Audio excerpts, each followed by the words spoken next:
ప్రెజ్లాట్ మన ప్రభువైన యేసుక్రీస్తు నామమున అందరికీ ఉదయకాల సమయమున శుభాభివందనములు తెలియజేసుకుంటున్నాను.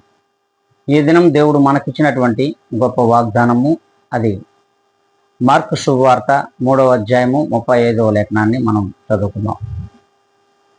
దేవుని చిత్తము జరిగించువాడే నా సహోదరుడు, నా సహోదరియు. దేవుడు స్పష్టంగానే మనందరితో మాట్లాడుతూ ఉన్నాడు. దేవుని చిత్తము అంటే అసలు ఏమిటి?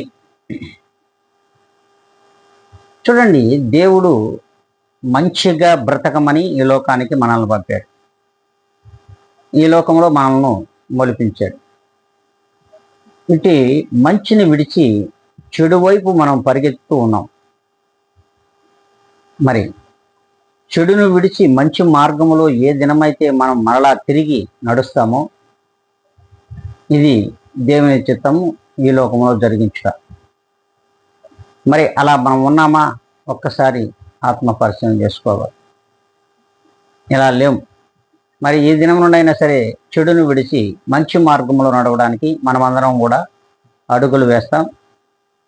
దీనికి దేవుని యొక్క కృప తోడై ఉండాలని మనమందరం కూడా ప్రార్థనలో ఏకీభిద్దాం. మహాపరిశుద్ధుడా, ప్రేమ స్వరూపి, నీ ఘనమైన నామమునకు కృతజ్ఞతలు, స్తుతి స్తోత్రములు సమర్పించుకుంటున్నాం.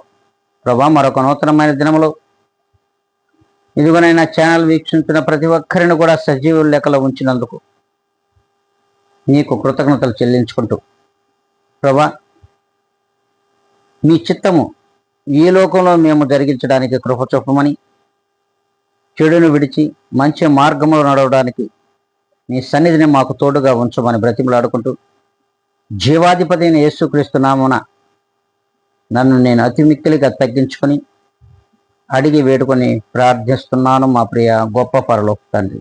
ఆమేన్.